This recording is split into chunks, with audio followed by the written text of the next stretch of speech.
WW product को India में consume अगर हम डिजिटली करने की बात करें तो उसके लिए हमारी जो डेस्टिनेशन है वो सोनी लिव है। अगर आपके पास सोनी लिव का सब्सक्रिप्शन है, आप सोनी लिव देखते हो, तो ये ट्वीट मैंने किया है, इसके नीचे आपका जो भी एक्सपीरियंस है सोनी लिव का, चाहे अच्छा या बुरा, दोनों आप मुझे बता सकते हो और इसकी कहानी बाद में आगे बताऊंगा। लेकिन आप अपना अगर आप यूजर नेम मेंशन करके रखोगे ट्विटर पे तो थोड़ी सी अच्छी बात रहेगी। तो आप जाके अभी लेटेस्ट ट्वीट है, इस पर जाके अपना जो भी कॉमेंट है आप लिख सकते हो। और वेलकम है आपका वॉइस ऑफ रेसलिंग के एक और नए एपिसोड में। ब्रॉन स्ट्रोमैन का जो स्टॉक है अचानक से पिछले कुछ हफ्तों में हम लोग देख रहे हैं कितना बढ़िया तगड़ा हो चुका है। क्या ब्रॉन स्ट्रोमैन वो 2016, 17, 18 वाले मॉन्स्टर फिर से बनने वाले हैं? क्या उनका फिर से राइज हो रहा है? सुपरस्टार स्पॉटलाइट का डेडिकेटेड एपिसोड ऑन स्पॉटिफाई आ चुका है, लिंक आपको पहले ही उसका डिस्क्रिप्शन में मिल जाएगा। 15-20 मिनट की काफी अच्छी डिस्कशन है। ब्रॉन स्ट्रोमैन को कभी पसंद किया तो डेफिनेटली आपको वो एपिसोड तो जरूर सुनना चाहिए। मैं अपने कल रिव्यू में भी देख रहा था भाई, सारे लोग ब्रॉन स्ट्रोमैन के बारे में बात कर रहे हैं। और भाई आज की एनएक्सटी के शो की बात करें यार, ये तो एनएक्सटी का शो बहुत ही डिफरेंट वाइब के साथ आया, क्योंकि सीएम पंक आज एनएक्सटी शो पर आए और एक नहीं दो काम करने के लिए। भाई सीएम पंक कहीं भी जाए, किसी भी सुपरस्टार के साथ पेयर कर दो, कुछ अलग ही लगते हैं। पहली बात तो जो मंडे नाइट ड्रॉ पर उनका कल मूड था, उससे बहुत ज्यादा डिफरेंट मूड में सीएम पंक थे। खुद भी कहते हैं कि आज वो थोड़ा सा लाइट फील कर रहे हैं। और यहाँ पे एक उनको इन्वॉल्व किया था रॉक्सैन वाले सेगमेंट के साथ में। अगर आपको पंक और रॉक्सैन की हिस्ट्री नहीं पता तो एक तरीके से रेसलिंग डॉटर सीएम पंक और ये रॉक्सैन के बीच में रिलेशन है। सबसे पहले तो उन्होंने अच्छी अच्छी बातें करी, लेकिन उसके बाद उन्होंने पता क्या बोला, वो कहती है कि मुझे ड्रू मैकिंटायर का फैन ही होना चाहिए था। ऐसा करके उन्होंने जो बिल्कुल ही फ्लिप हो गई वो सीएम पंक के ऊपर। इसके बाद जूलिया भी आती है, तो जो रॉक्सैन है वो मारने भी जा रही होती है, लेकिन फिर सीएम पंक उनको रोक लेते हैं बीच में। तो काफ़ी अच्छे तरीके से डब्ल्यूडब्ल्यू ने इस चीज़ को किया है, मतलब सीएम पंक को यूज़ किया। और इतना ही नहीं भाई, शो के मेन इवेंट में भी सीएम पंक थे और इसमें तो सीएम पंक प्योर एक कैरेक्टर। भाई क्या बंदा है, इतना चिल रिलैक्स, इतना ज़्यादा, इतना स्मूथली एफर्टलेसली बंदा कैसे कर लेता है चीज़ों को। ईथन पेज और ट्रिक विलियम्स का जो मैच है वो होने वाला है एनएक्सटी, जो सीडब्ल्यू नेटवर्क पर जाएगी पहली बार। तो अब उस मैच में CM Punk special guest referee होने वाला है। जिस तरीके से सीएम पंक के म्यूजिक हिट करने तक का वो पूरा सीक्वेंस था, वो भी बहुत बढ़िया लगा। और उसके बाद सीएम पंक खुद कहते हैं कि ठीक है भाई, क्योंकि मैं ऑफिशियल हूं तो मैं रोकूंगा नहीं, मैं बोलूंगा अभी लड़ो तुम। और उसके बाद लिटरली दोनों लड़ने लग जाते हैं। लेट देम फाइट वाले सीएम पंक पीछे से क्राउड के साथ चैंट कर रहे थे। और आज तो पूरी सीएम पंक एक अलग ही मस्ती माहौल के मूड में थे। और जो ड्रू मैकिंटायर के बारे में रॉक्सैन ने बोला था कि यार इससे बड़े तो मुझे ड्रू मैकिंटायर का फैन होना चाहिए, इस पर ड्रू मैकिंटायर हमारे भाई साहब का सोशल मीडिया पे रिएक्शन भी आया। आप ट्वीट देख सकते हो, यहाँ पे वो लिखते हैं यहाँ पे कि ठीक है, वो रेसलिंग डॉटर वाला जो बीएस है वो खत्म हो चुका है, वो जो फ्रीक्स है वही चीज करते हैं। और वो कैसे प्राउड फील करते हैं रॉक्सैन के ऊपर जो उन्होंने बात बोली है। तो एनएक्सटी की भी वाइब आने वाले जो एपिसोड है बहुत इंटरेस्टिंग होने वाले हैं। और उसका रीजन मैं आपको और दे देता हूँ, जो मैंने आपको ऑफिशियली बताया था। डब्ल्यूडब्ल्यू ने अनाउंस किया है कि रैंडी ओर्टन भी होने वाले हैं सीडब्ल्यू नेटवर्क पर, जो दूसरा एपिसोड होगा वहां पे। और भाई रैंडी ओर्टन सिर्फ होने नहीं वाले, उनको ऑफिशियल जिवॉन के साथ मैच ऑफिशियल कर दिया गया है। लोग अभी से एंटिसिपेट कर रहे हैं कि शायद रैंडी ओर्टन अपना ग्रेटेस्ट आरकेओ अब तक का हिट करने वाले हैं। आई थिंक टॉप 5 में से तो ये हो सकता है, अगर आप जिवॉन को वहां पे उनको रेसल करते हुए आपने देखा होगा। तो ये मैच बुक कर दिया और ये पहली बार होगा आई थिंक कि रैंडी ओर्टन एनएक्सटी में कंपीट करने वाला है। तो अचानक से एनएक्सटी के ऊपर बहुत सारा फोकस आ गया, क्योंकि ऑब्वियसली अब नेटवर्क स्विच हो रहा है, तो उस टाइम पे डब्ल्यूडब्ल्यू तगड़ी तगड़ी चीजें करती है। स्मैकडाउन के लिए भी नेटवर्क चेंज हुआ, यूएसए नेटवर्क पे आई। और भाई अब मैं आई थिंक ऑफिशियली कह सकता हूं कि आपको जो सुनने की आदत हो गई होगी 2.1 मिलियन, 2 मिलियन, 3 मिलियन व्यूअरशिप के नंबर्स, 2.23 की बात कर रहा हूं मैं, 3 मिलियन की बात नहीं कर रहा। तो वो नंबर सब आप थोड़ा ना 2 मिलियन से नीचे ही आ जाओ, क्योंकि इस हफ्ते जो स्मैकडाउन के नंबर्स आए हैं वो कुछ बहुत खास नहीं है। 1.723 मिलियन व्यूअर्स मिले हैं, जो कि अगर आप सोचो इस तरीके का शो है तो फॉक्स पे कितने होते हैं। तो आई थिंक यूएसए नेटवर्क उतना ज्यादा नंबर्स वैसे भी ड्रॉ नहीं करता और एक्सपेक्टेड था। अब जैसे रॉ के नंबर्स आते हैं वैसे ही आप कुछ मान सकते हो। और ये नंबर ना आप थोड़े से इंक्रीज तो बोलोगे, लेकिन उस समय फॉक्स पे ही नंबर स्मैकडाउन के कम आए थे, क्योंकि वहां पे कुछ तो कंपटीशन में पता नहीं एनएफएल पता नहीं क्या चल रहा था, मुझे नहीं पता, लेकिन उसकी वजह से ज्यादा लोगों ने शो को देखा नहीं। बट मंडे नाइट रॉ को अगर देखें भाई, तो यहाँ पे जो नंबर्स है वो 1.5 मिलियन है। तो अब हम कह सकते हैं एक फेयर बैटल होने वाली है रॉ और स्मैकडाउन के बीच में, क्योंकि दोनों का जो टाइमिंग है वो सेम होने वाला है फिलहाल के लिए। हाँ, जब तक रॉ नेटफ्लिक्स पे नहीं चली आती, क्योंकि उसके बाद तो फिर सारा मामला आपको पता ही, वो सब अलग ही हो जाएगा। एक ऑफिशियल अनाउंसमेंट भी डब्ल्यूडब्ल्यू ने कर दिया है यहाँ पे, सैटरडे नाइट्स मेन इवेंट। इस पुरानी चीज को डब्ल्यूडब्ल्यू वो रेट्रो वाली पूरी वाइब के साथ लेके आ रही है। पहले मैं भी कंफ्यूज हुआ, क्योंकि 14 दिसंबर को, मतलब इसलिए नहीं, 14 दिसंबर को है सैटरडे, 14 दिसंबर को ये होगा। मैं सोच रहा था कि ये पीएलई है या फिर एक लाइव इवेंट है। तो आप इसे कह सकते हो कि एक थोड़ा बढ़िया पैकेज किया हुआ लाइव इवेंट, जिसमें आप थोड़ा बहुत स्टोरी लाइन का भी एडिशन देख सकते हो, क्योंकि इसको ये आई थिंक पीकॉक के ऊपर चला रहे हैं, नहीं एनबीसी के ऊपर चला रहे हैं इसको ये। तो फिर ये थोड़ा अलग होगा, मतलब ना इसे आप पीएलई बोलो ना आप इसे एक लाइव इवेंट बोलो, ऑब्वियसली रॉ स्मैकडाउन तो है नहीं, अभी धीरे धीरे पता चलेगा। लेकिन पोस्टर में आप देख सकते हो कोडी रोड्स, सेथ रॉलिन्स भी फीचर हो रहे हैं भाई, तो आइडिया लगा सकते हो यहाँ से आपकी सेथ रॉलिन्स शायद तब तक वापस आ जाएंगे। तो बढ़िया अनाउंसमेंट थी। बाकी इसकी वीडियो वगैरह आप देखोगे जो रेट्रो थीम के साथ आई है, तो उसकी तो फिर वाइब भी अलग लग रही थी, तो उसकी वजह से फैंस की एक्साइटमेंट तो हो गई इसके अराउंड जनरेट, क्योंकि कुछ यूनिक चीज है। रोमन रेंस का स्टेटस क्या होने वाला है क्राउन जूल का, तो रेसलिंग ऑब्जर्वर रेडियो का ये कहना है सैटरडे 2 नवंबर को जो क्राउन जूल का एपिसोड होने वाला है कि मोस्ट लाइकली रोमन रेंस वहां पर होंगे। एंड आई थिंक बहुत ऑब्वियस भी है, क्योंकि जब भी सऊदी के शो आते हैं तो फिर वहां के लोगों को चाहिए होता है भाई, बड़े बड़े स्टार तो हमको चाहिए।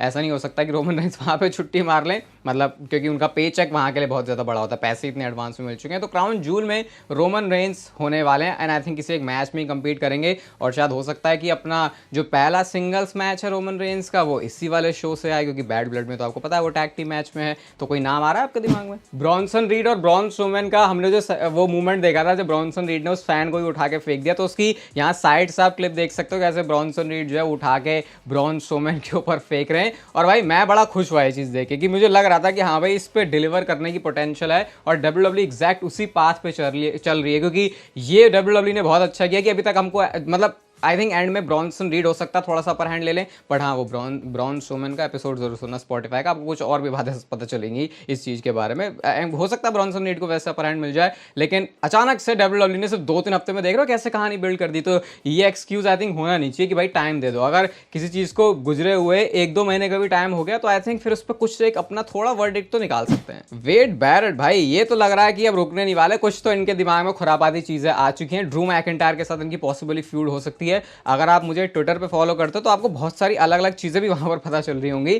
तो वेड बैरेट ने ये डब्ल्यूडब्ल्यू ने जो हाईलाइट डाली है अभी इसी में आके, मतलब ये जो है उनके करियर की जो हाईलाइट्स है उसको निकाला, और यहाँ पे क्या वेड बैरेट लिखते हैं, जो उनका ट्वीट है वो साफ साफ बताता है कि अब तक का ये रहा है वेड बैरेट का, जिससे कि वो टीज करना चाह रहे हैं कि अभी शायद उनके पास और भी पन्ने हैं जो कि अपनी वो बुक से निकालेंगे, और शायद कुछ अभी नया इम्पैक्ट भी हमको वेड बैरेट का दिख सकता है। ये तो वैसे उन्होंने बोला ही है कि उनको जो एक मस्त मैच अगर मिल सकता है जो वो करना चाहेंगे वो है वेम्बली, जो कि पूरा सोल्ड आउट होगा, और वहाँ पे वो ड्रू मैकिंटायर के साथ लड़ेंगे। इनकी पूरी हिस्ट्री रही है, मतलब दोनों ने आई थिंक एक टाइम पर ही प्रोफेशनल रेसलिंग में डब्ल्यूडब्ल्यू में अपने एक होम कंट्री से बाहर कदम रखा था, तो उस कनेक्शन को बैठा के चीज़ें पर्सनल काफ़ी बना सकते हैं। और फिर जब पर्सनल चीज़ें होती हैं तो उसमें स्टोरी लाइन के फैक्टर के साथ साथ रियल लाइफ वाला फैक्टर भी आता है, जो स्टोरी को फिर बढ़िया भी बना देता है। किसी ने तो भाई ये थोड़ा सा स्मैकडाउन का जो लोगो है उसमें अपनी भी जो क्रिएटिविटी है उसको ऐड करने की कोशिश की है, ये आप देख ही सकते हो इस ट्वीट में। और क्या बोलोगे आप इस लोगो के बारे में? वैसे जो अभी वाला लोगो है, मतलब जो स्मैकडाउन का लोगो है, उससे बेटर जरूर लग रहा है, लेकिन मुझे लगता है कि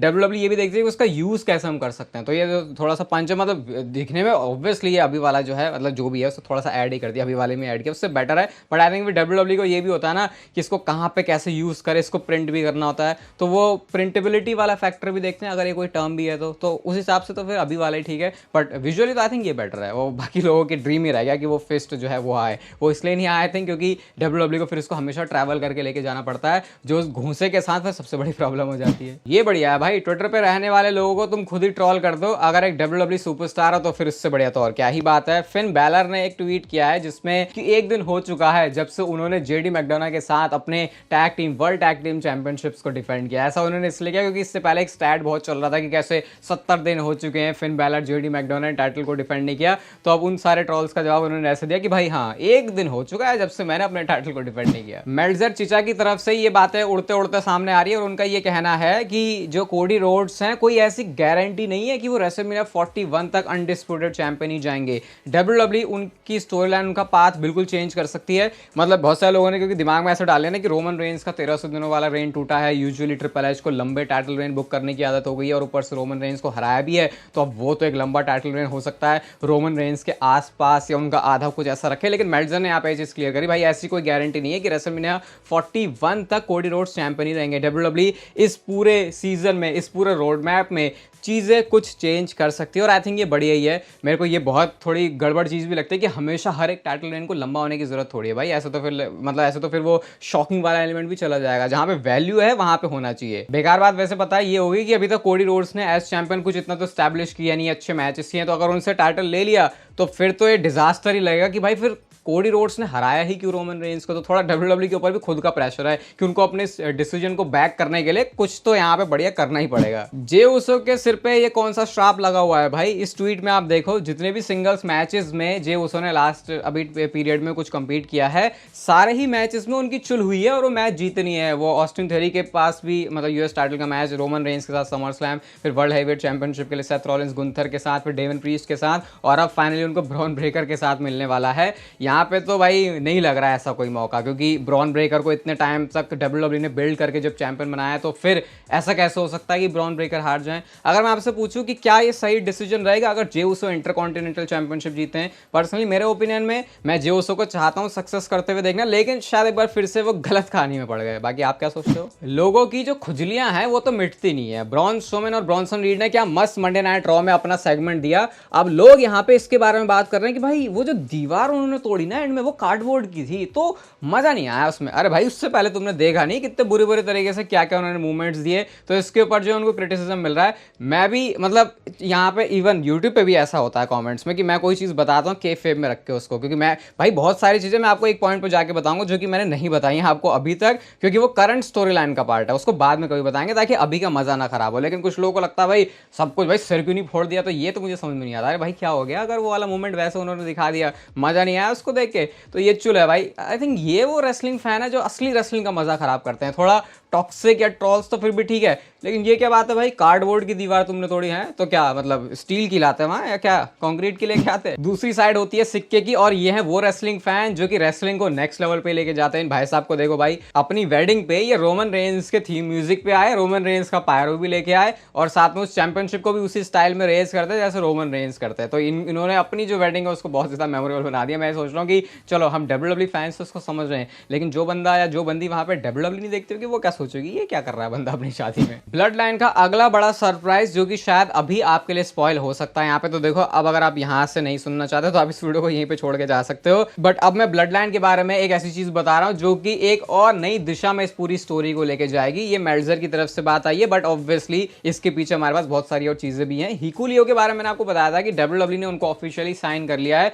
तो अब ऐसे रिपोर्ट्स आ रहे हैं कि डब्ल्यूडब्ल्यू एक मॉन्स्टर की तरह हिकू लियो को लेके आने वाली है। और क्योंकि सर्वाइवर सीरीज में फिर डब्ल्यूडब्ल्यू के पास ज्यादा बंदे रखने का ऑप्शन होता है, तो फिर हिकू लियो को सर्वाइवर सीरीज से पहले पॉसिबली इंट्रोड्यूस किया जाएगा, और उसके बाद हम वॉर गेम्स वाले मैच की तरफ बढ़ेंगे। अगर आप एक्टिव चैट रहो चैनल पर तो मैंने आपको बताया था भाई हिकू लियो की बिल्ड बहुत तगड़ी है भाई, आप उन्हें ड्रू मैकिंटायर के हिसाब का हट्टा कट्टा बंदा समझ सकते हो। तो कई बार कोई बंदा अगर दिखता नहीं है तगड़ा तो फिर लोग उसके बारे में ज्यादा उतना केयर नहीं करते, लेकिन जब वो दिखी बंदा तगड़ा रहा है तो फिर कोई कंप्लेंट उसके बाद आगे कुछ करता नहीं है। तो हिकू लियो एडिशन होंगे बैड ब्लड लाइन के अंदर, जिसके बाद फिर आपको कहानी दिखेगी कि भैया रोमन रेंज के लिए जो प्रॉब्लम्स हैं वो और भी ज्यादा क्रिएट हो रही हैं। बाकी अभी स्क्रीन पर आपको ब्रॉन स्ट्रोमैन का स्पॉटिफाई पर एपिसोड दिख रहा होगा, उसको जाके जरूर सुनना। ये वीडियो अच्छी लगी तो उसको लाइक कर दो, चैनल को सब्सक्राइब कर दो ऐसी और मस्त वीडियोस के लिए, और तब तक फिर लेते रहो जिंदगी के मजे।